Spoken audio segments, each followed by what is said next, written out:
예, 여러분 샬롬입니다. 목요일 아침에 시편 34편의 말씀과 함께 여러분을 또 만나게 되어서 참 좋습니다. 오늘 말씀 1절부터 34편 1절부터 10절까지 말씀 우리 함께 공독하십시다. 내가 여호와를 항상 송축하며 내 입술로 항상 주를 찬양하리이다. 내 영혼이 여호와를 자랑하리니 권관자들이 이를 듣고 기뻐하리로다. 나와 함께 여호와를 광대하시다 하며 함께 그의 이름을 높이세. 내가 여호와께 간구하매 내게 응답하시고 내 모든 두려움에서 나를 건지셨도다. 그들이 주를 앙망하고 광채를 내었으니 그들의 얼굴은 부끄럽지 아니하리로다. 이 권관자가 부르짖음에 여호와께서 들으시고 그의 모든 환난에서 구원하셨도다. 여호와의 천사가 주를 경외하는 자를 둘러 진치고 그들을 건지시는도다. 너희는 여호와의 선하심을 맛보아 알지어다. 그에게 피하는 자는 복이 있도다. 너희 성도들아 여호와를 경외하라. 그를 경외하는 자에게 부족함이 없도다. 젊은 사자는 궁핍하여 줄일지라도 여호와를 찾는 자는 모든 좋은 것에 부족함이 없으리로다. 아멘. 22절까지 말씀인데요. 여러분들이 또 22절까지 읽어보시면 좋겠습니다. 오늘 말씀의 중심 구절은 34편 가운데에서 10절 말씀을 중심 구절로 한번 또 어떻게 봅니다. 젊은 사자는 궁핍하여 줄일지라도 여호와를 찾는 자는 모든 좋은 것에 부족함이 없으리로다. 예, 그리고 10편 34편의 제목을 주님의 보호 아래에 거하라. 주님의 보호 아래에 거하라. 이렇게 한번 정해보았습니다. 여러분 그 편 34편의 서두에 보면 이렇게 되어 있죠. 다윗이 아비멜렉 앞에서 미친 채 하다가 쫓겨나서 지은 시 이렇게 되어 있는데요. 그 제목의 내용들을 보면 굉장히 다윗이 쑥스러워할 수 있는 그런 이미지를 아마 느낄 것입니다. 그렇습니다. 사무엘상 21장에 보면요. 다윗이 사울 왕의 그 공격을 피해서 도망을 가다가 이제는 마지막으로 이 아기스 왕 블레셋의 성읍 가운데 하나인 이곳으로 도망갑니다. 가드를 다스리고 있던 그 왕 아기스라고 하는데요. 그런데 이 사무엘상 21장에는 아기스라고 나와 있는데 왜 시편에서는 아비멜렉이라 그랬을까 하는 생각이 들 거예요. 이렇게 보시면 되겠습니다. 당시에는 이름들을 좀 다양하게 가지고 있다라고 이해하시면 되고요. 특히 아주 고귀하신 분들 같은 경우는 그런 이름들이 깁니다. 지금도 중동 지방에 보면요, 굉장히 이름들이 길어요. 그 말은 어떤 할아버지의 아들의 아들의 아들의 아들 뭐 이런 식의 이름이 되는 겁니다. 그래서 줄여서 누군가에게 이야기할 때는 그냥 누가들이다. 하지만 뭐 본래적인 의미로 따져보면 그 다양한 이름들을 쓸 수가 있겠죠. 우리나라에도 뭐 안동에서 또는 저기 풍기 뭐 이런 쪽에서 사실은 저 나이 또래 되시는 분들은 학렬을 따집니다. 가문을 따진다고 그러죠. 어떤 파에 대한 부분도 물어보시고 저는 하나도 모릅니다 이제.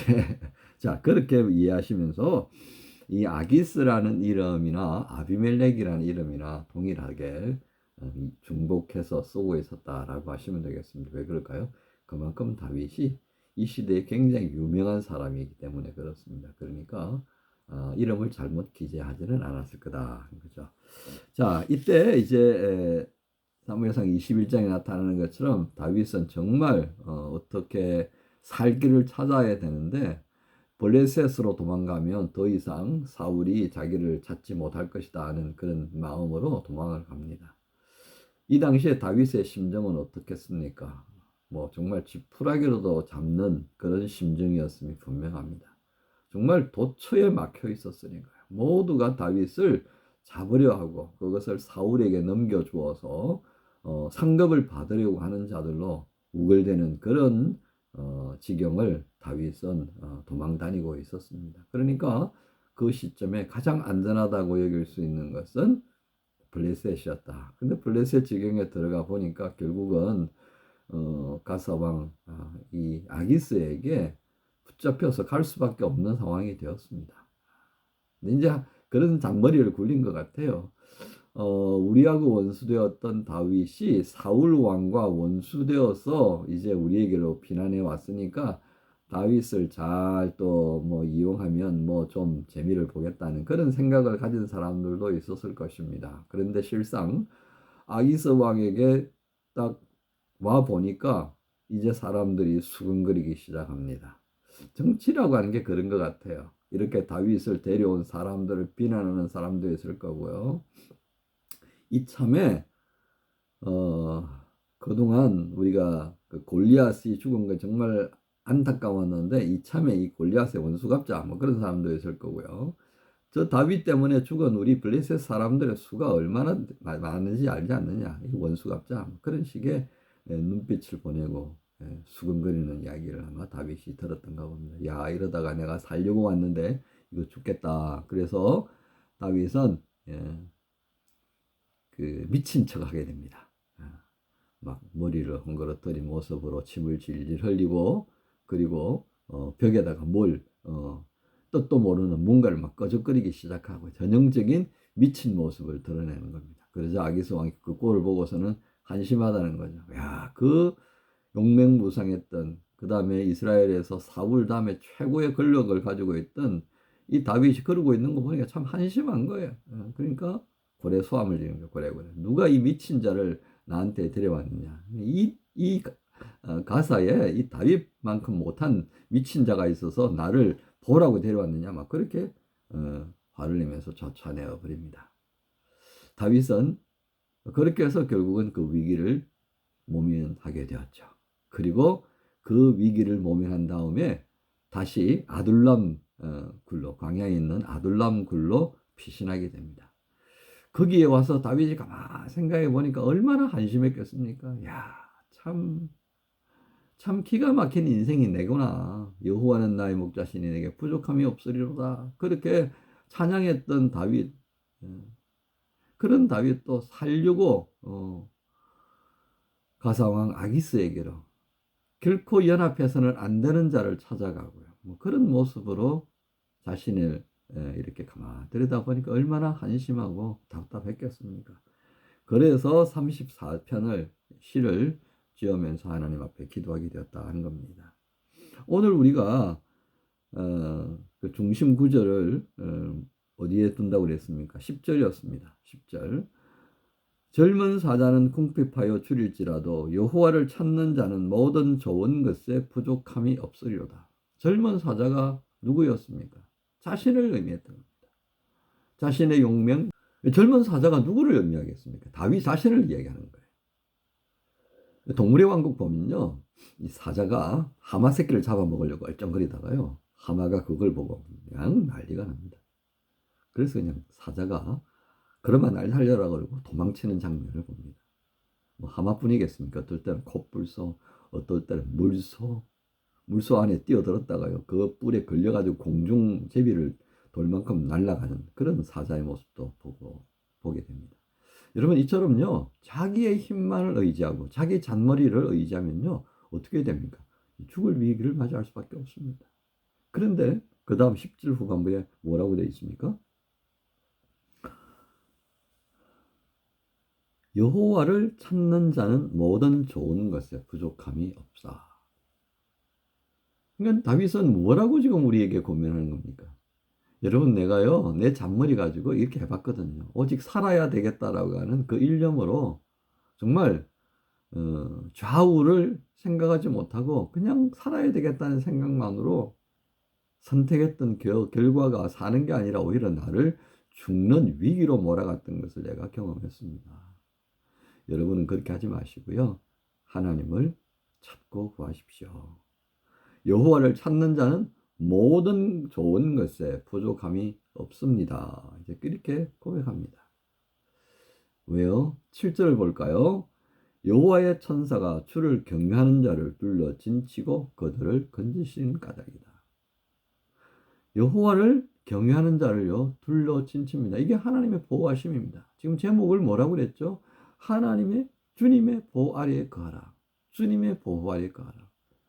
주를 경외하는 자는 하나님의 천사가 그를 돌보기 위해서 진치고 건진다 했습니다.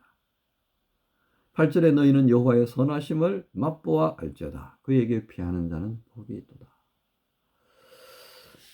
시편 34편을 통해 우리는 우리 삶을 어떻게 만들어가야 하는지를 고민하게 됩니다. 때때로 얄팍한 생각이 나의 행동을 결정합니다.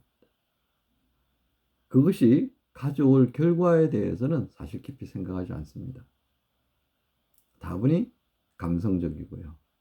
다분히 비논리적인 그런 행동들을 우리가 합니다. 결과가 나타나면 그때 가서 또 뭐 방법이 찾아지겠지.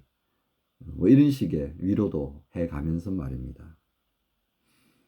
사랑하는 우리 지체 여러분, 우리 삶의 자리는 정말 때때로 이런 일이라고 할 정도로 황당한 일들이 정말 많습니다. 혼란스러운 그런 상황을 맞이할 때 오늘 다윗은 우리에게 뭐라고 권면합니까?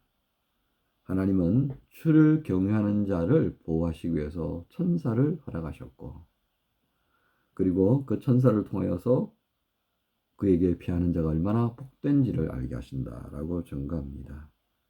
그러므로 오늘 이 말씀을 묵상하면서요, 하나님의 천사가 주를 경외하는 자들을 보호하시고 그리고 하나님께 피하는 자는 복이 있다는 이 말씀을 마음에 두면서요, 기도하십시다. 하나님, 내가 황당해서 길을 잃어버렸을 때, 정말 눈에 보이는 것이 없는 상태가 되었을 때 성령님, 나를 일깨워 주십시오. 주님의 보호 아래에 거하라고 내게 말씀해 주십시오. 나의 눈을 열어주시고 나의 귀를 열어주시고 내 마음에 감동을 주셔서 주의 천사의 보호를 더집게 해주시고 주께 피하는 자가 얼마나 복된 일을 겪게 되는지 경험할 수 있도록 일깨워 주옵소서. 이렇게 기도해야 하겠습니다. 오늘 이 말씀을 묵상하시면서 목요일 하루를 시작한 여러분 모두를 한번 주님의 이름으로 축복합니다. 하나님 감사합니다. 우리에게 향하신 주님의 크신 사랑을 또 한번 알게 하셨습니다. 다급한 마음에 무엇인가 선택했는데 그 선택이 우리를 더욱 어려운 지경으로 몰고 갈 때가 있습니다. 다윗이 바로 그러한 때를 경험했을 텐데 그 일을 겪으면서 다윗은 우리에게 권합니다. 사자는, 참으로 용맹한 사자는 그 용맹함 때문에 굶어 죽게 되어지고, 그러나 하나님을 경외하는 자는 그 경외함으로 인하여서 복을 누리게 될 것이라는, 하나님께 피하는 것이 가장 복된 길임을 또 한번 깨닫게 합니다. 주님, 이 시간 기도합니다. 우리로 하여금 기억나게 하시고 깨닫게 주옵소서. 보게 하여 주옵소서. 갈팡질팡할 때 주님께 피하는 자, 주님의 보호하심 아래에 발걸음을 옮길 수 있도록 주님의 보호를 구하는 자가 되어지도록 성령님 일깨워 주옵소서. 예수님의 이름으로 기도합니다. 아멘. 내 모습 이대로 사랑하시네. 연약함 그대로 사랑하시네. 나의 모든 발걸음 주가 하시나니 날 인도하소서.